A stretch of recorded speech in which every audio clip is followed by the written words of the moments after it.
Everyone, this is Kajal blog. तो कैसे हैं आप सब? आई होप आप लोग अच्छे होंगे। जैसा कि हमने इसके पहले वाले लेसन के अंतर्गत हीट के बारे में पढ़ा था, ठीक आज उसी प्रकार हम लेसन 5 के अंतर्गत एसिड, बेस और साल्ट के बारे में पढ़ेंगे, अर्थात अम्ल, क्षार और लवण क्या है इसके बारे में।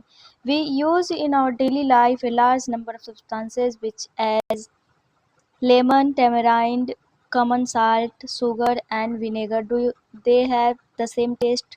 Let us recall tastes of some edible substances listed in table 5.1. If you have not tasted any of these substances, taste it now and enter the result in table 5.1। कहने का मतलब हुआ कि जैसे कि हम अपनी डेली लाइफ में बहुत ही ज़्यादा मात्रा में अलग अलग पदार्थों का यूज़ करते हैं, जैसे कि नींबू हो गया या अदरक हो गया या चीनी हो गया या नमक हो गया या विनेगर हो गया।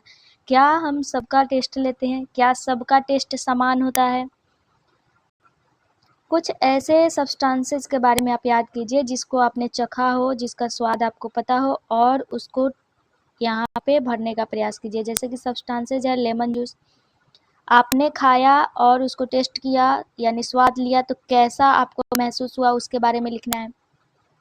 ऑरेंज जूस पिया, आपको कैसा लगा उसके बारे में लिखना है। दही खाया आपने, उसका स्वाद कैसा आया उसके बारे में लिखना है। इस प्रकार यहाँ पे कुछ लिस्ट दिया गया सब्सटेंसेस का जिसको भरना है। You find that some of these substances taste sour, some taste bitter, some taste sweet and some taste salty. इसमें से कुछ ऐसे पदार्थ हैं जैसे कि हम टेस्ट किए तो कुछ का स्वाद खट्टा, कुछ तीखा, कुछ नमकीन तो कोई मीठा, यानी अलग अलग प्रकार के सब्सटेंसेस का स्वाद अलग अलग होगा। एसिड एंड बेसिस करने का मतलब हुआ अम्ल और क्षार। Curd, lemon juice, orange juice and vinegar taste sour, जैसे कि दही है, लेमन जूस है यानी नींबू का जूस है, संतरे का जूस है या विनेगर का टेस्ट क्या होता है तो खट्टा होता है। This substances taste sour because they contain acids. इन पदार्थों का स्वाद खट्टा होता है क्योंकि इसमें अम्ल समाहित होता है। The chemical nature of such substances is acidic. इस प्रकार के पदार्थों का जो रासायनिक प्रकृति है वो अम्लीय होता है। The word acid comes from the Latin word acre which means sour. जो एसिड वर्ड है वो एक्रे वर्ड से लिया गया है जो कि एक लैटिन भाषा है जिसका मीनिंग होता है सावर अर्थात खट्टा। The acid in this substances are natural acid. ये प्राकृतिक रूप से ये अम्लीय होते हैं। What about baking soda? आप बेकिंग सोडा का इस्तेमाल किए होंगे, जैसे कि कभी इडली बनता है या जलेबी बनाया जाता है या हम अलग अलग पदार्थ जैसे रसगुल्ला बनाते हैं उसमें हम बेकिंग सोडा का इस्तेमाल करते हैं। डज इट ऑल्सो टेस्ट सावर? क्या इसका भी स्वाद खट्टा होता है? इफ नॉट, यदि नहीं, व्हाट इज इट्स टेस्ट? अगर ये खट्टा नहीं होता है तो इसका स्वाद कैसा होता है? Since it doesn't taste sour it means that is has no acid in it. अगर इसका स्वाद खट्टा नहीं होता है इसका मतलब ये हुआ कि इसमें एसिड की मात्रा नहीं है। It is bitter in taste. अगर ये तीखा है, if you rub its solution between fingers it feels soapy. Generally substances like these which are bitter in taste and feel soapy on touching are known as bases। अब base हम किसको बोलेंगे? यानी कोई पदार्थ जैसे हमने खाया वो तीखा लगा हमको, तो जब हम इसके सॉल्यूशन को फिंगर के बीच में रब करते हैं तो थोड़ा साबुन जैसा हमको महसूस होता है। यानी साबुन जैसा करने का मतलब कि उसको हम चिपचिपा जैसा बोल सकते हैं। Generally substances like these which are bitter in taste and feel soapy in touching are known as bases। इस प्रकार के जो पदार्थ होते हैं उनको बेस के रूप में जाना जाता है अर्थात क्षार के रूप में जाना जाता है। The nature of such substances is said to be basic. और इनका जो नेचर है वो बेसिक होता है अर्थात क्षारीय होता है। If we can't taste every substances how do we find it nature? कहने का मतलब हुआ कि यदि हम किसी पदार्थ का टेस्ट नहीं करते, यानी कोई पदार्थ है यानी हर चीज को हम टेस्ट करके उसका स्वाद तो नहीं पता कर सकते हैं, तो इसका नेचर हम कैसे पता करते हैं कि ये बेसिक है, ये एसिड है या इसका जो नेचर है ये एसिडिक है या इसमें एसिड समाहित है। A special type of substances are used to test whether a substance is acidic or basic. These substances are known as indicators. तो इस प्रकार के सब्सटेंस को जानने के लिए हम इंडिकेटर्स का प्रयोग करते हैं, जिसको हम बोलते हैं सूचक, कि वो पदार्थ क्या है, नेचर में एसिडिक है या बेसिक है। The indicators change their color when added to a solution containing an acidic or a basic substances. Indicators के माध्यम से क्या होता है, जब हम किसी सॉल्यूशन में इसको मिलाते हैं, चाहे वो सॉल्यूशन एसिडिक हो चाहे वो बेसिक हो, तो उस पदार्थ में कलर परिवर्तित हो जाता है। यानी कहने का मतलब हुआ कि जैसे कि हम लेमन के जूस में क्या किए, कोई इंडिकेटर डालें, तो अगर लेमन का जूस हमको थोड़ा सा पहले वाइट दिखता है तो उसके कलर में थोड़ा चेंजेज आ जाएगा। Turmeric, litmus, China rose, petals, gudhal etc are some of the naturally occurring indicators. कुछ इंडिकेटर्स जो नेचुरली रूप से पाए जाते हैं उसमें से हल्दी, लिटमस और चाइना रोज जो आप हल्दिया फूल कहते हैं उसको, पेटल्स यानी गुड़हल का जो पंखुड़ी होता है, ये जो हमारे सब्सटेंसेज है वो नेचुरली रूप से इंडिकेटर्स के रूप में हमारे नेचर में पाए जाते हैं। डू यू नो, यहाँ पे कुछ दिया गया है कि क्या आप जानते हैं एसिड का नाम है acidic acid found in vinegar, यानी कुछ एसिड का नाम है और वो कहाँ पाए जाते हैं उसके बारे में नॉलेज दिया गया है। एसिटिक एसिड जैसे कि विनेगर में, फॉर्मिक एसिड जब चींटी का जो डंक होता है उसमें पाया जाता है। सिट्रिक एसिड जैसे कि जो खट्टा फल यानी नींबू हो गया या ऑरेंज हो गया उसमें पाया जाता है। लैक्टिक एसिड दही में पाया जाता है। ऑक्जेलिक एसिड साग में पाया जाता है यानी स्पाइनिश। एस्कार्बिक एसिड जिसमें विटामिन सी की मात्रा ज़्यादा होता है उसमें अम्ला सिट्रस फ्रूट भी आते हैं। टार्ट्रिक एसिड में टेमराइंड, ग्रेप्स और अनराइप मैंगो यानी कच्चा आम में पाया जाता है।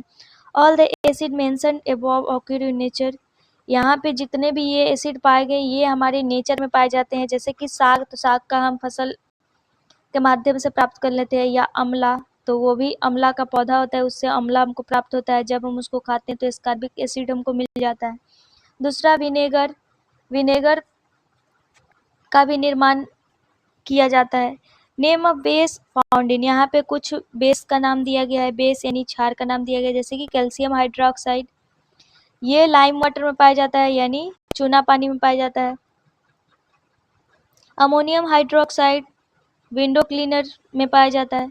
सोडियम हाइड्रोक्साइड या पोटेशियम हाइड्रोक्साइड साबुन में पाया जाता है। Magnesium hydroxide milk of magnesia में पाया जाता है।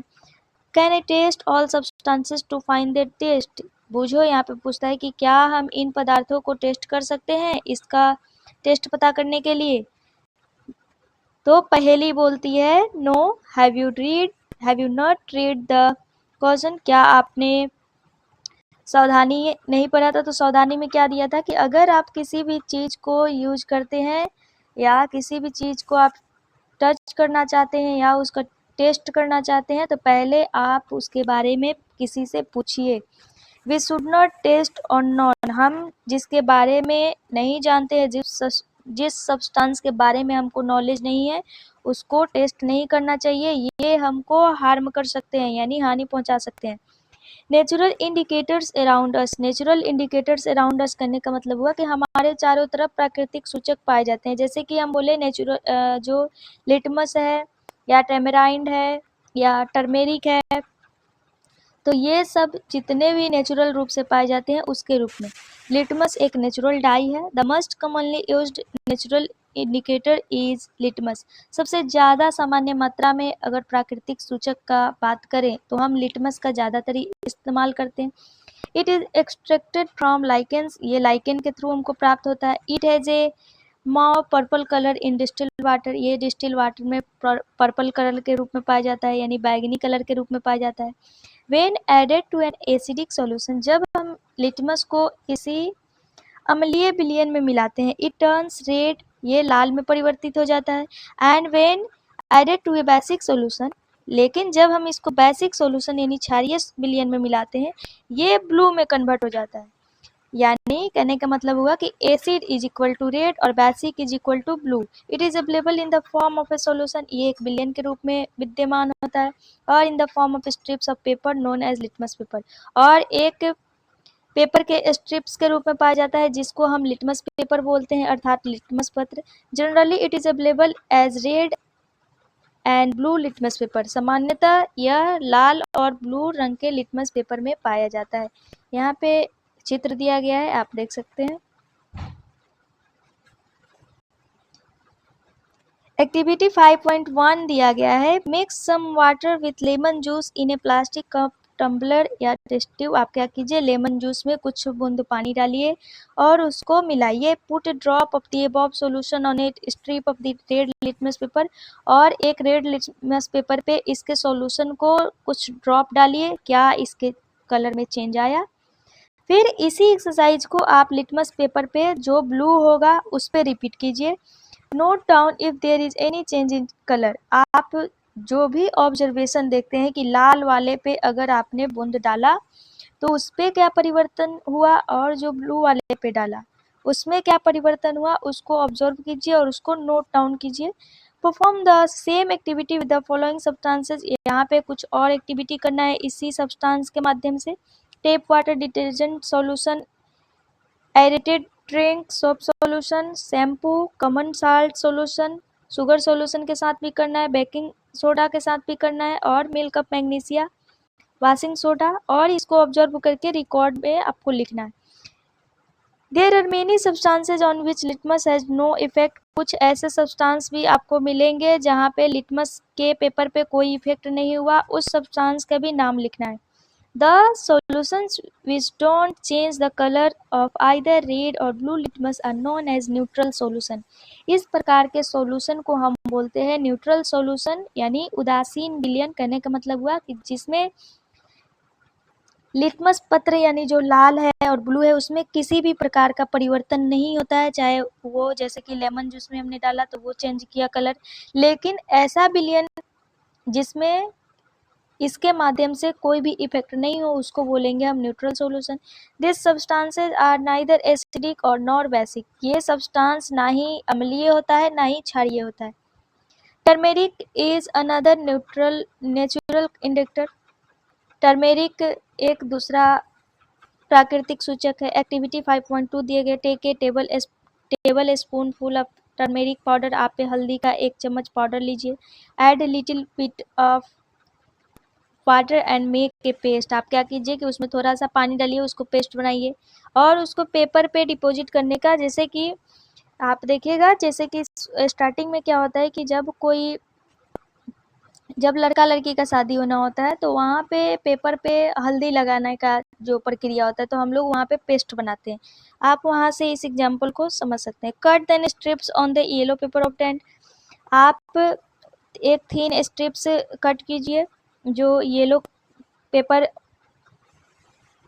यानी जो आपने हल्दी लगाया उसके थ्रू जो पेपर पे येलो बन गया उसको, उस पार्ट को उसको कट कर लेना है। Put a drop of soap solution on the strip of turmeric paper.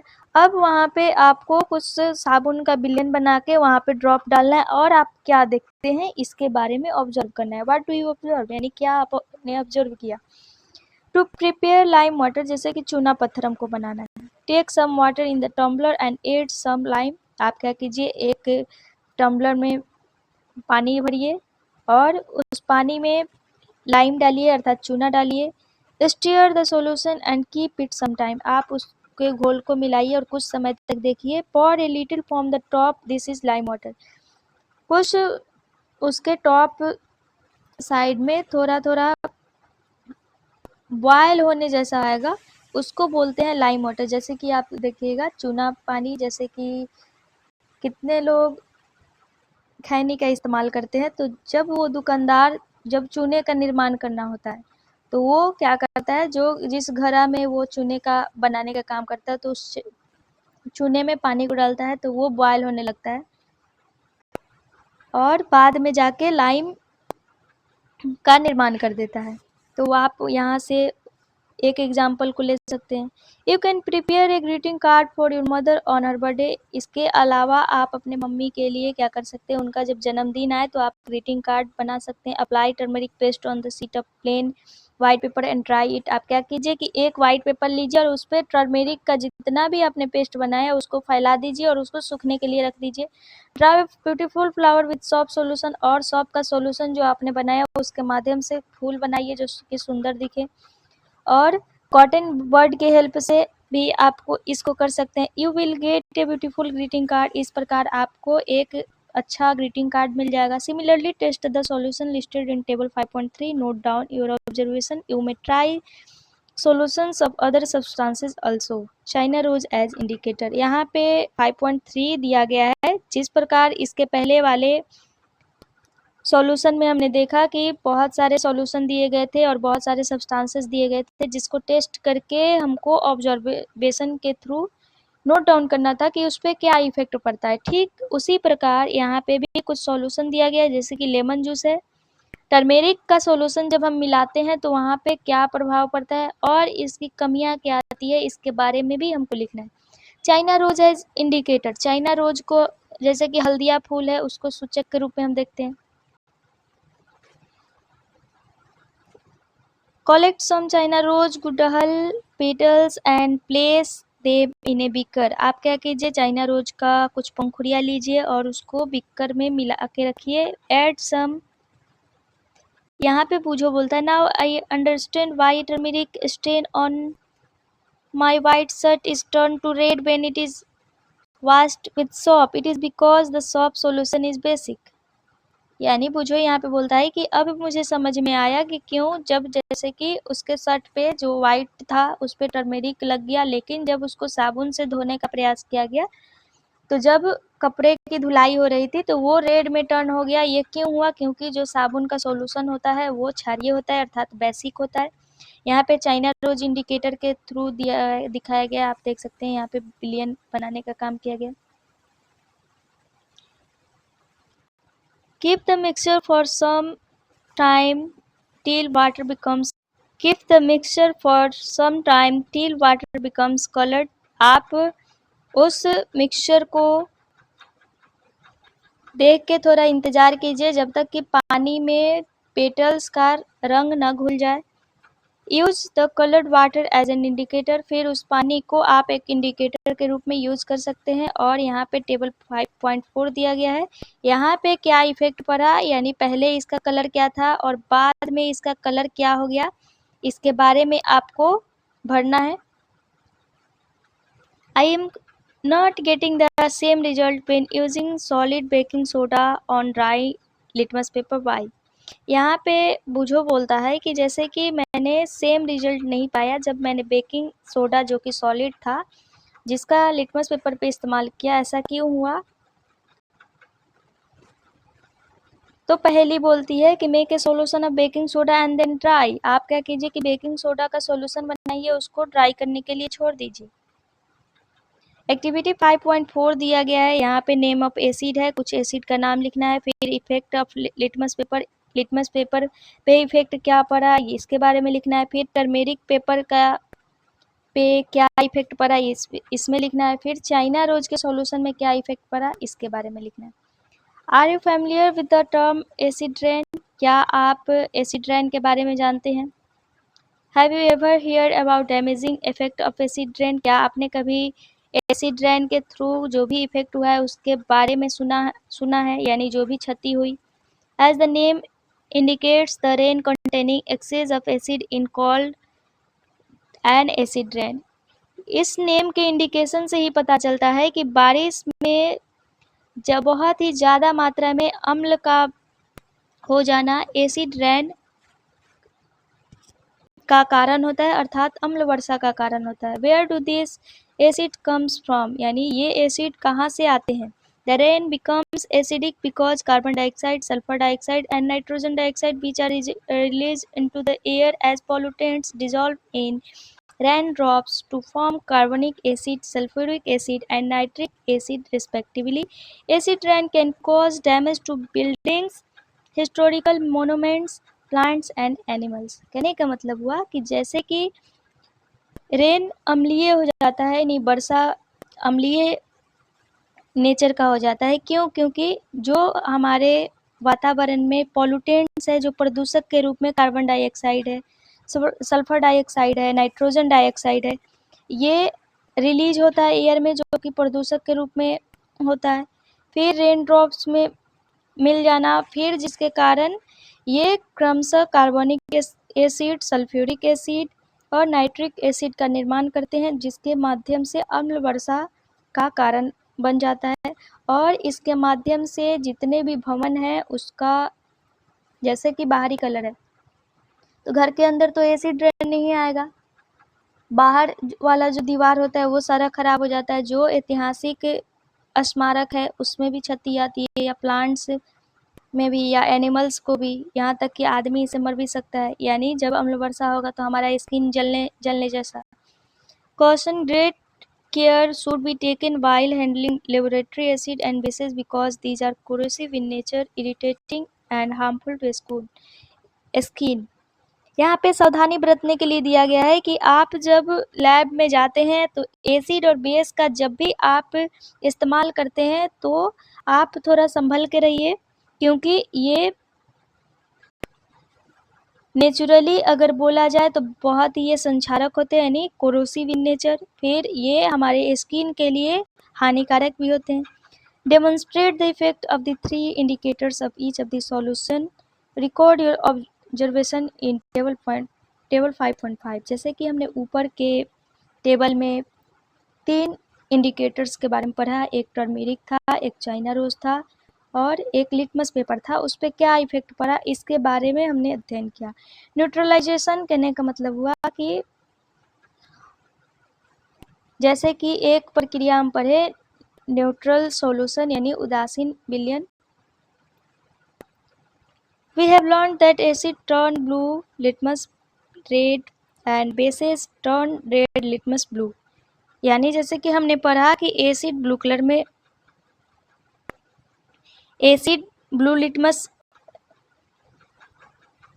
Red में कन्वर्ट होता है, फिर बेस रेड लिटमस ब्लू में कन्वर्ट होता है। फिर let us see what happens when an acid is mixed with A base. लेकिन हम ये देखने का प्रयास करते हैं कि जब हम किसी अम्ल को बेस के साथ मिला देते हैं तो क्या होता है। We are going to use an indicator you have not used so far. It is called phenolphthalein। इसके पहले मैंने बहुत सारे इंडिकेटर्स का यूज किया, लेकिन वैसे इंडिकेटर्स जिसका मैंने यूज नहीं किया वो हमसे बहुत ही दूर है, जैसे कि phenolphthalein। एक्टिविटी 5.5 में दिया गया to be demonstrated by the teacher in the class. आप क्लास में अगर ये प्रक्रिया करते हैं तो आप टीचर को सामने रखिए। Fill the 1/4 of the test tube with dilute hydrochloric acid. आप एक टेस्ट ट्यूब लीजिए, उसमें हाइड्रोक्लोरिक एसिड 1/4 हिस्सा उसका भरिए, जैसे कि यहाँ पे भरा हुआ है, देख सकते हैं आप। Add two 3 note down it colour, note down the colour of phenolphthalein solution also. आप इसके कलर को देखिए, फिर आप फेनोल्फथालीन का जो कलर था उसको भी देखिए, और 2-3 ड्रॉप इस एसिड में फेनोल्फथालीन को आप मिलाइए। Now shake the test tube gently. और आपको इसको क्या करना है, बहुत ही अच्छे से मिलाना है। Do you observe any change in colour of the acid. क्या आपने कोई इस एसिड में चेंज पाया। Add to the acid solution a drop of sodium hydroxide solution by a dropper. आप एक ड्रॉपर के माध्यम से एसिडिक सॉल्यूशन के ड्रॉप को सोडियम हाइड्रोक्साइड सॉल्यूशन में मिला सकते हैं। Stir the tube gently. आप इस ट्यूब को अच्छे से मिलाइए। Is there any change in the colour of the solution. क्या आपने सॉल्यूशन में कोई चेंज पाया। Continue adding the sodium hydroxide solution drop by drop while steering till the pink colour just appears. आप सोडियम हाइड्रोक्साइड सॉल्यूशन के drop को तब तक मिलाइए जब तक कि सॉल्यूशन पिंक मालूम नहीं पड़ता। यानी जो सॉल्यूशन आपने देखा, जैसे कि यहाँ पे एसिड और इंडिकेटर सब मिला रहे हैं, तो ये पिंक कलर में कन्वर्ट हो जाना चाहिए। तो हम तब तक मिलाते रहेंगे जब तक कि वो सॉल्यूशन पिंक में कन्वर्ट ना हो जाए। Now add 1 more drop to dilute hydrochloric acid. और फिर बाद में आप क्या कीजिए कि हाइड्रोक्लोरिक एसिड का एक बूंद डालिए, आप क्या देखते हैं?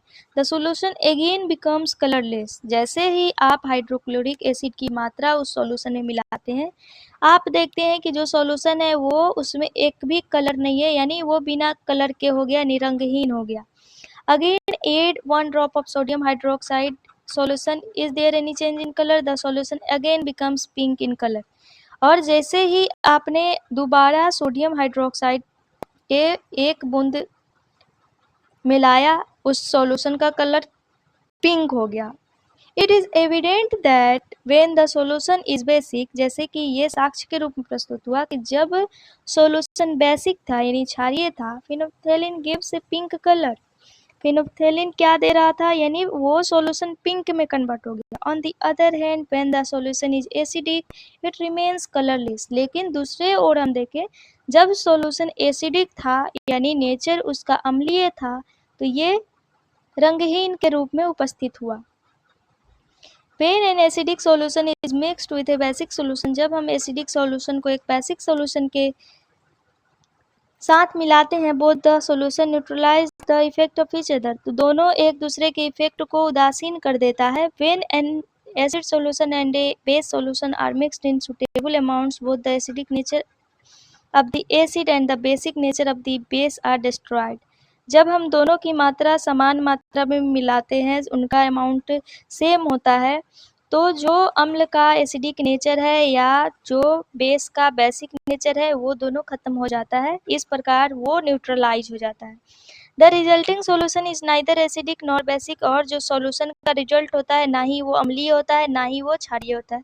Touch the tube test tube immediately after neutralisation, जैसे ही वो विलयन उदासीन हो जाता है, आप उस ट्यूब को टच करने का प्रयास कीजिए। व्हाट डू यू ऑब्जर्व, आप क्या देखते हैं? इन न्यूट्रलाइजेशन रिएक्शन, इस प्रक्रिया में हीट इज ऑलवेज प्रोड्यूस, यानी ऊष्मा उत्पन्न होता है। The evolve heat raises the temperature of the reaction mixer, और उस मिक्सचर का में जो अभिक्रिया हो जाती है उसके ताप को वो बढ़ा देता है। In neutralisation reaction new substance is form, this is called salt. इस न्यूट्रलाइजेशन के प्रक्रिया में यानी जो अभिक्रिया होती है, इसमें एक नया पदार्थ बनता है जिसको हम बोलते हैं साल्ट अर्थात लवण। साल्ट में भी एसिडिक, बेसिक और न्यूट्रल इन नेचर, ये प्रकृति में अम्लीय भी हो सकता है, क्षारीय भी हो सकता है या उदासीन भी हो सकता है। इसको हम अलग अलग तरीके से डिफाइन कर सकते हैं। The reaction between an acid and a base is known as neutralisation, यानी एसिड और बेस के बीच के मध्य जो भी अभिक्रिया होती है उसको न्यूट्रलाइजेशन बोलते हैं। Salt and water are produce in the process with the evolution of heat, और इस प्रक्रिया में हमको हीट जनरेट होता हुआ दिखता है। जैसे कि यहाँ पे इक्वेशन द्वारा दिखाया गया है कि एसिड और बेस के सॉल्यूशन को मिलाते हैं तो साल्ट और वाटर उत्पन्न होता है, और हीट करता हुआ हमको जो हम प्रस्तुत किए रहते हैं रिएक्शन को वो दिखाई देता है। The following reaction is an example hydrochloric acid, इसका एग्जाम्पल हम ले सकते हैं। जैसे कि यहाँ पे हाइड्रोक्लोरिक एसिड का अभिक्रिया जब हम सोडियम हाइड्रोक्साइड के साथ कराते हैं तो सोडियम क्लोराइड और वाटर का निर्माण होता है। Boojho added dilute sulphuric acid to lime water, जैसे कि बूझो ने इसके पहले ऐड किया था सल्फ्यूरिक एसिड का लाइम वाटर में। Will the reaction mixture become hot और कूल, जैसे कि हम इसके पहले बोले थे कि जब दुकानदार क्या करता है, जब उसको चूना बनाना रहता है तो जब वो चूना बनाता है तो पानी डालता है, तो उसमें बॉयल वाला जो प्रक्रिया होता है, तो वो जब बॉयल होता है तो हम उसको क्या करते हैं, छू भी नहीं सकते हैं क्योंकि वो बहुत ही गर्म होता है। न्यूट्रलाइजेशन इन एवरीडे लाइफ, हम अपने लाइफ में न्यूट्रलाइजेशन को कैसे समझ सकते हैं? जैसे कि इनडाइजेशन होता है यानी अपच की स्थिति होती है।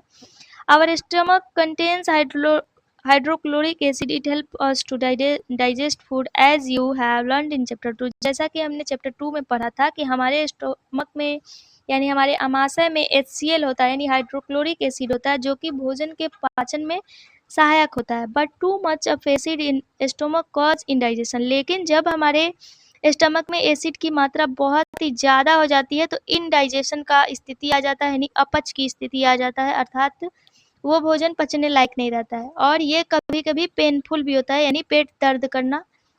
टू रिलाइव इनडाइजेशन, हम इससे उबरने के लिए We take an antacid such as milk of magnesia which contains magnesium hydroxide. It neutralizes the effect of excessive acid. हम इस के लिए इस अपच की स्थिति से उबरने के लिए एंटासिड का प्रयोग करते हैं, जैसे कि मिल्क ऑफ मैग्नीशिया, जिसमें मैग्नीशियम हाइड्रोक्साइड की उपस्थिति होती है। ये जो बहुतायत मात्रा में एसिड हमारे स्टमक में ज़्यादा आ गया रहता है, इसको न्यूट्रलाइज करने का काम करता है। एंट बाइट, जब चींटी काटती है, when an ant bite it injects the acidic liquid formic acid into the skin. जैसे ही चींटी काटती है तो ये एक लिक्विड जो एसिडिक होता है, जिसका नाम है फॉर्मिक एसिड, वो हमारे स्किन में चला जाता है, जो बहुत ही पेनफुल होता है। The effect of the acid can be neutralise by rubbing moist baking soda. लेकिन जब हम बेकिंग सोडा का इस्तेमाल रब करते हैं, यानी उस जगह पे घिसने का काम करते हैं, तो ये उसको न्यूट्रलाइज कर देता है। और calamine solution which contains zinc carbonate, इसके अलावा कैलामीन सोल्यूशन का भी प्रयोग करते हैं, जिसमें जिंक कार्बोनेट की उपस्थिति होती है।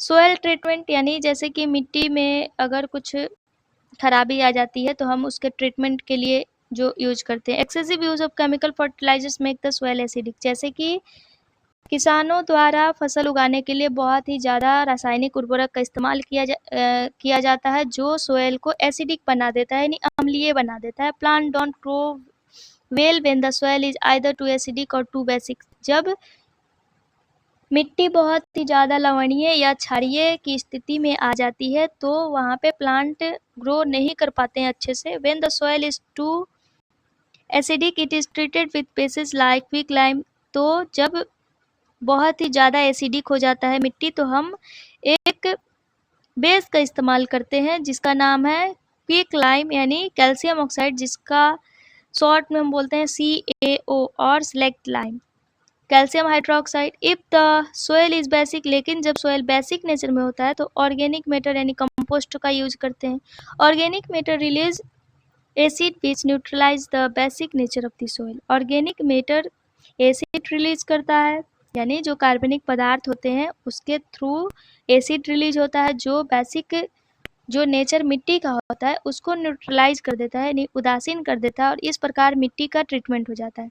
फैक्ट्री वेस्ट का बात करें, यानी कारखाना से जो निकलने वाला कचरा है उसके बारे में अगर बात करें, the waste of many factories contain acid, यानी बहुत सारे कारखाने से जो कचरे के रूप में जो पदार्थ निकलते हैं उसमें अम्ल की मात्रा बहुत ही ज़्यादा रहती है। If they are allowed to flow into the water bodies the acid will kill fish and other organism. जब हम इसको नदी में प्रवाहित कर देते हैं तो नदी में जो रहने वाले जीव होते हैं उसमें ज़्यादा अम्ल की मात्रा होने से वो मर जाते हैं, चाहे वो मछली हो चाहे अदर जीव हो। The factory waste are therefore neutralise by adding basic substance, तो फैक्ट्री का जो वेस्ट निकलता है इसको न्यूट्रलाइज करने के लिए हम कुछ बेसिक सब्सटेंस का यूज करते हैं, यानी क्षारीय पदार्थ का यूज करते हैं। यहाँ पे कुछ समरी दिया गया है जिसके बारे में हम ऊपर पढ़ चुके हैं। एसिड और सावर इन टेस्ट, यानी जो अम्ल होता है वो स्वाद में खट्टा होता है और बेस तीखा होता है और ये टच करने पे सोपी जैसा लगता है। Asset turns blue litmus red, acid जो ब्लू लिटमस होता है उसको लाल में कन्वर्ट कर देता है, लेकिन जो बेस होता है वो रेड लिटमस को ब्लू में कन्वर्ट कर देता है। Substances which are neither acidic nor basic are called neutral, यानी उदासीन किसको बोलेंगे, वैसे पदार्थ जो ना ही ज़्यादा क्षारीय होते हैं जो ना ही ज़्यादा अम्लीय होते हैं, इस प्रकार के पदार्थ को हम न्यूट्रल बोलेंगे। इस प्रकार यहाँ पे कुछ पॉइंट यहाँ पे दिए गए, जैसे कि हमने यहाँ पे कीवर्ड्स पढ़ा, एसिड, एसिडिक, बेस और बेसिक, इंडिकेटर, न्यूट्रल, न्यूट्रलाइजेशन और साल्ट। और यहाँ पे कुछ एक्सरसाइज दिया गया है, आप बनाने का प्रयास कीजिएगा। और अगर आपको वीडियो पसंद आए तो लाइक, कमेंट, शेयर और सब्सक्राइब ज़रूर कीजिए।